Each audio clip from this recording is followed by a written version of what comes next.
બિલકુલ એક નવી જે ફોર્મ્યુલા આ વખતે અપનાવવામાં આવી છે, પરંતુ ફોર્મ્યુલા નવી છે, પરંતુ જે સબસ્ટન્સ છે એ બધા જૂના છે. અમિત ચાવડા કે જે અગાઉ આ કમાન સંભાળી ચૂક્યા છે, અને અમિત ચાવડાના આવવાથી કોંગ્રેસને કેટલો ફાયદો થયો છે એ પણ સૌ કોઈ જાણે છે. કોંગ્રેસ પક્ષ પોતે જાણે છે, રાજકીય વિશ્લેષકો જાણે છે, જનતા પણ જાણે છે, પરંતુ કેમ ખબર નહીં આ રીતના નિર્ણય લેવામાં આવતો હોય છે. રાહુલ ગાંધી જ્યારે અહીંયા આવ્યા હતા તેમણે કહ્યું હતું કે આપણે એ બધા ઘોડાઓ અલગ તારવીશું. જે લગ્નના ઘોડા અલગ હશે, બીજા રેસના ઘોડા અલગ હશે, પરંતુ આમાં તો આખી જાન એક જ જોવા મળી રહી છે. આમાં કયું કશું અલગ તારવવામાં નથી આવી રહ્યું. જોકે એની પાછળ પણ કંઈક વિચારણા તો કરવામાં આવી જશે. આપણે જોયું હતું કે એક આખું પાટીદાર જૂથ સક્રિય થયું હતું કોંગ્રેસનું, કે જેમણે રાહુલ ગાંધી પાસે મળવાનો સમય પણ માંગ્યો હતો, તેમની સાથે મુલાકાત પણ કરવામાં આવી હતી અને કહ્યું હતું કે ચલો વિપક્ષ નેતાની પણ તમે જવાબદારી સોંપી શકો છો, પ્રદેશ પ્રમુખની જવાબદારી તો નહીં પરંતુ વિપક્ષ નેતાની પણ જવાબદારી સોંપો છો. કે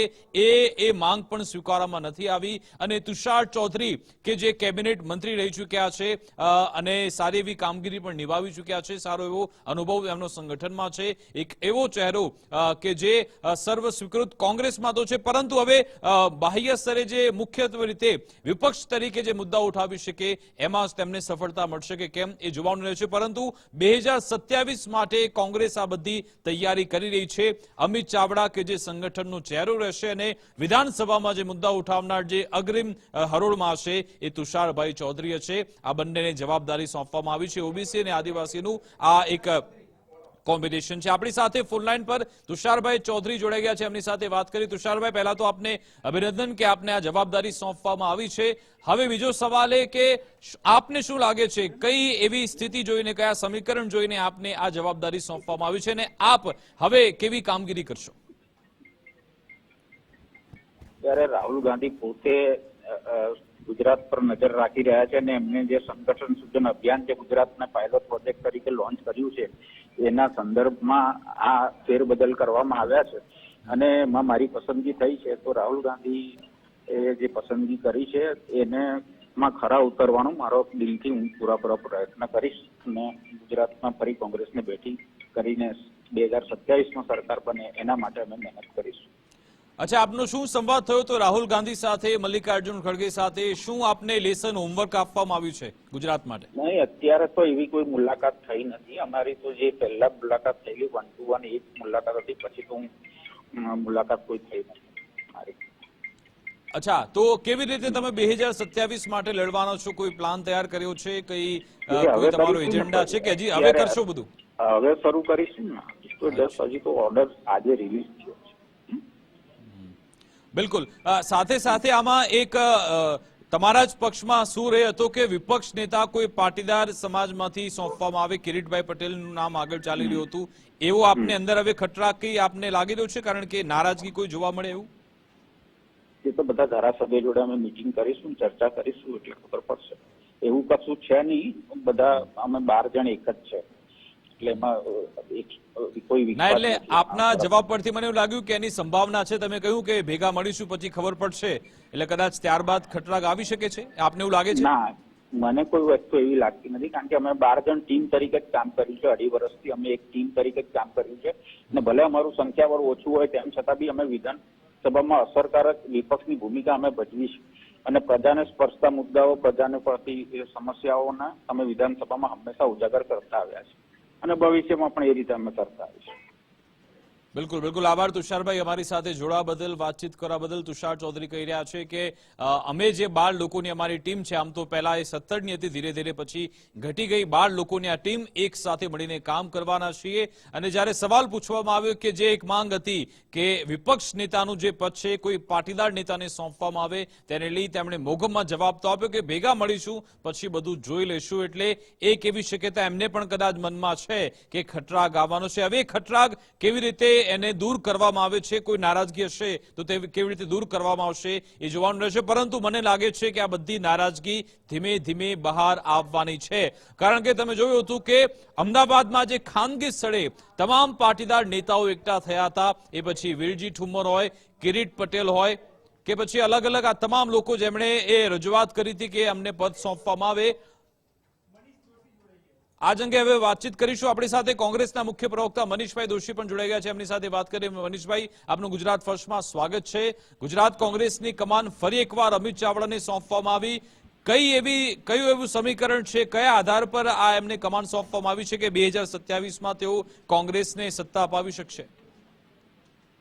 ગુજરાતની અંદર જે રીતે જાહેર જીવનમાં સ્વચ્છ પ્રતિભા ધરાવતા કર્મઠ આગેવાન એવા નૈતિકતાના આધાર ઉપર માનનીય શક્તિસિંહ ગોહિલે પોતે પોતાનું રાજીનામું આપ્યું હતું. આ એક અલગ પ્રકારના માપદંડ સાથે જયારે રાજીનામું આપ્યું ત્યારે રાષ્ટ્રીય નેતૃત્વએ અનેક પાસાઓ વિચારીને તમામ સાથે પરામર્શ કરીને એ પ્રમુખ તરીકે આંકલવના લોકપ્રિય જનપ્રતિનિધિ અને જેમને અગાઉ પણ પ્રદેશ પ્રમુખ તરીકે કામગીરી સંભાળી ચૂક્યા છે નિવડેલા અમારા અનુભવી આગેવાન અમિતભાઈ ચાવડાને જવાબદારી સોંપી છે. એને કોંગ્રેસ પક્ષ તરીકે આવકારે. સાથે સાથે વિધાનસભા કોંગ્રેસ પક્ષના નેતા તરીકે પણ ખેડબ્રહ્માના જનપ્રતિનિધિ અને પૂર્વ કેન્દ્રીય મંત્રી ડોક્ટર તુષાર ચૌધરી જવાબદારી છે. એ પણ અમારા સારા અને શિક્ષિત એવા આદિવાસી યુવાન નેતા છે. એટલે એક તમામ પાસાઓને જોઈને ભૌગોલિક દ્રષ્ટિએ જોઈએ તો મધ્ય ગુજરાત અને ઉત્તર ગુજરાતના કોમ્બિનેશનની દ્રષ્ટિએ સમગ્ર ગુજરાતમાં માનનીય અમરજીભાઈ ચૌધરીએ વર્ષો સુધી કામ કર્યું, ગુજરાતને અલગ નેતૃત્વ આપ્યું અને એ આદિવાસી સમાજમાંથી છેવાડાના સમાજમાંથી આવવા છતાં સર્વ સમાજ માટે હંમેશા ન્યાયનું શાસન એ અમરજીભાઈ ચૌધરીનું શાસન ગુજરાતે જોયું છે. સમગ્ર જનતા જાણે છે, લોકો પણ જાણે છે.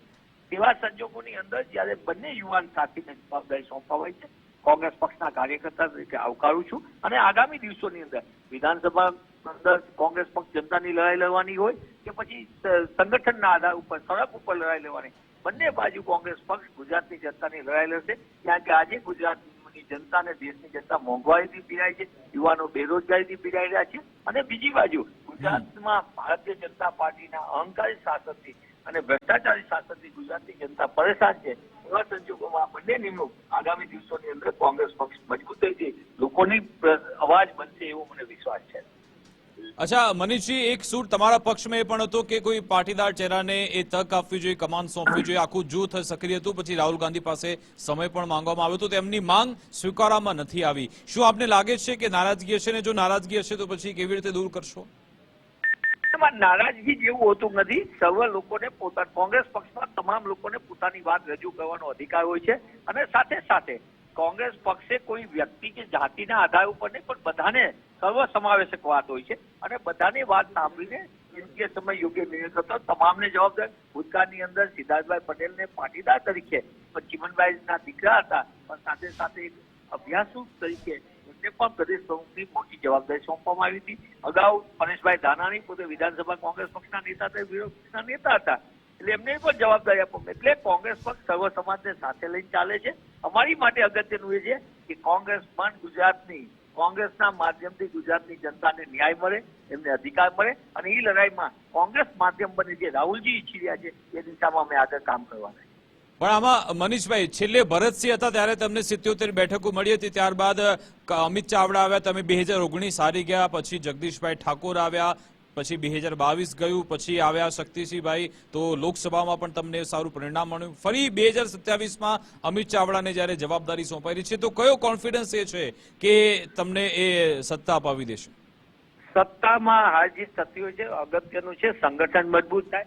પુનઃ અમે એ દિશામાં જ્યાં અમારી ખામી હશે ત્યાં નિશ્ચિતપણે અમારી ખામી હશે, હું એમ નહીં ખામી હોય, અમે ક્યાંક લોકોની વાતને લાગણીને અમે રાજકારણમાં મતમાં નહીં રૂપાંતર કરી શક્યા. પણ એનો મતલબ એવો પણ નથી. અમે હંમેશા કોંગ્રેસ પક્ષે કોઈ પણ પ્રકારની લોકોની ભાવનાઓ સાથે રમત રમીને કે લોકોને નોન ઇસ્યુ પર અમે નથી મળ્યા. અમે હંમેશા મુદ્દા આધારિત મત માંગ્યા છે અને મુદ્દા આધારિત જ કોંગ્રેસ પક્ષની લડાઈ હોય છે. ગુજરાતની જનતામાં મહિલાઓને મોંઘવારીમાંથી મુક્તિ મળે, ખેડૂતોને ન્યાય મળે, યુવાનોને રોજગાર મળે, સામાન્ય માણસને ઘરનું ઘર મળે, એ કોંગ્રેસની હંમેશા નીતિ રહી છે અને આ નીતિ ઉપર કોંગ્રેસ પક્ષ લડાઈ લડશે. બિલકુલ આભાર મનીષભાઈ, અમારી સાથે જોડાવા બદલ, વાતચીત કરવા બદલ. આપણી સાથે રાજકીય વિશ્લેષક વરિષ્ઠ પત્રકાર જગદીશભાઈ મહેતા જોડાઈ ગયા છે. એમની સાથે વાત કરી. જગદીશભાઈ, આપનું ગુજરાત ફર્સ્ટમાં સ્વાગત છે.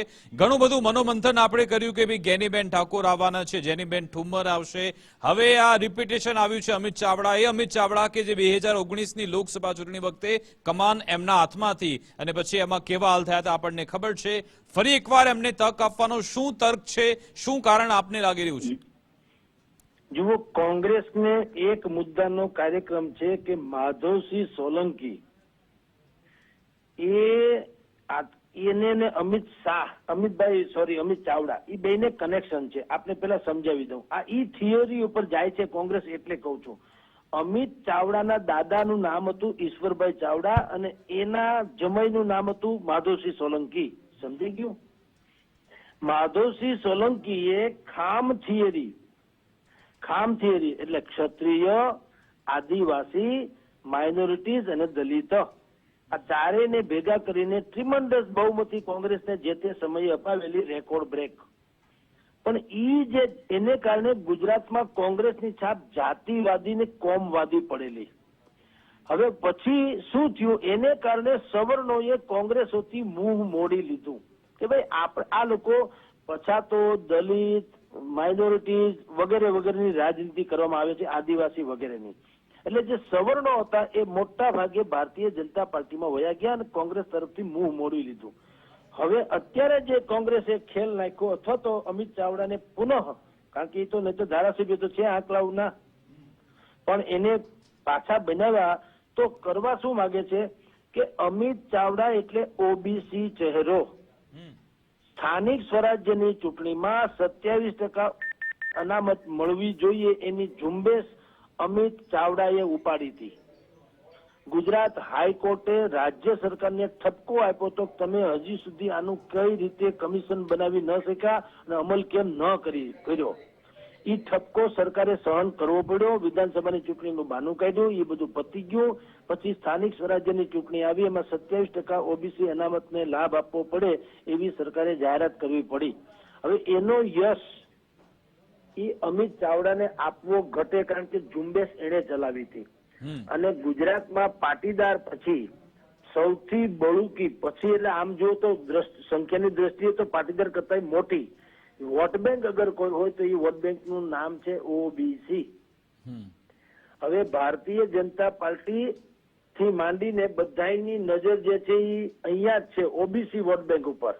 કારણ કે પાટીદારો જે છે, સવર્ણ પાટીદારો, એમાં એન્ટી ઇન્કમ્બન્સી એટલે ભારતીય જનતા પાર્ટીની વિરુદ્ધમાં મત આપવાની જે એક પ્રકારની માનસિકતા ઉભી થઈ છે, એનો લાભ લેવો હોય તો કોંગ્રેસે ઓબીસી નું પત્તું ઉતરવું પડે એવું એનું હાઈકમાન્ડ માને છે.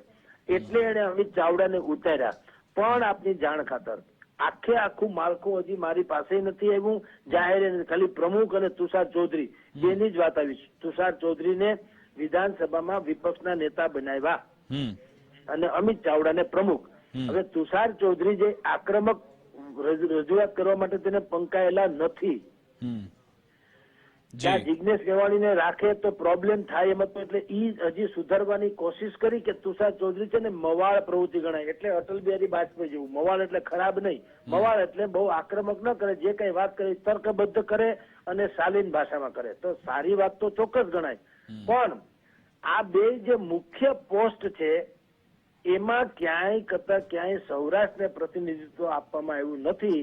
એટલે એમાં જગદીશભાઈ જાણકારી એ છે કે જો જિગ્નેશ મેવાણી તો કાર્યકારી અધ્યક્ષ તરીકે રહેશે જે અત્યારે છે જ, વિમલ ચુડાસમા પણ કાર્યકારી અધ્યક્ષ બની શકે છે, જેની ઠુમ્મર અથવા તો પ્રતાપ દુધાત આ બેમાંથી કોઈ કાર્યકારી અધ્યક્ષ બનશે. આ બધા નામ સામે આવી રહ્યા છે. અનંત પટેલ એની પણ નામની ચર્ચા થઈ રહી છે કાર્યકારી અધ્યક્ષ તરીકે. એવું બધું થાય, જેનીબેન ઠુમ્મર, વિરજીભાઈ ઠુમ્મર, પ્રભાત દુધાત, અનંત પટેલ વગેરે વગેરે, એને જો કાર્યકારી કે ઉપપ્રમુખ કે એવું સમથિંગ આપવામાં આવશે ધારો કે, તો ગુજરાત કોંગ્રેસનું ફ્યુચર થોડુંક વધુ ઉજળું બનશે.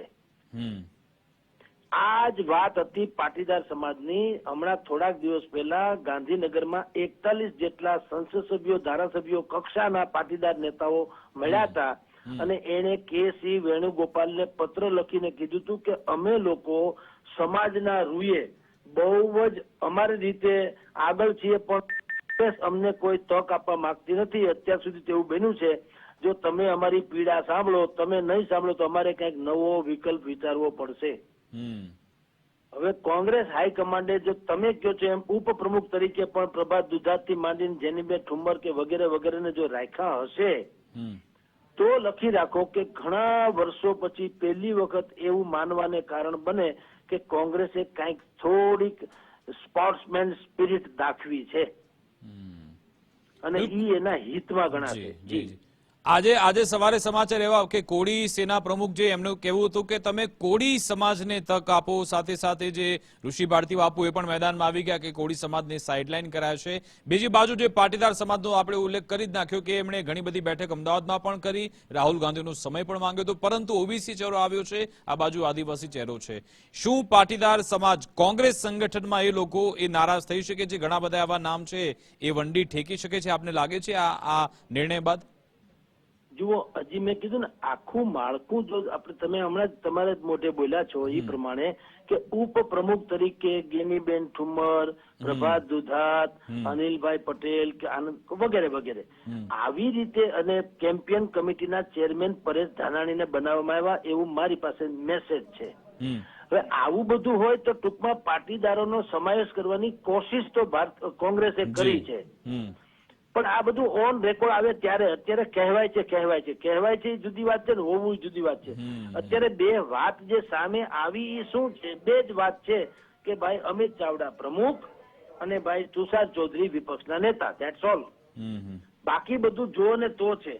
હવે થઈ જાય તો જુદી વાત છે. તો સાચવી પાટીદાર સમાજની વોટ બેંકને સાચવવાની કોંગ્રેસ જો કોશિશ નહીં કરે તો તમે કીધું તેમ વંડી ઠેકી જવામાં જરાય સંકોચ અનુભવશે નહીં.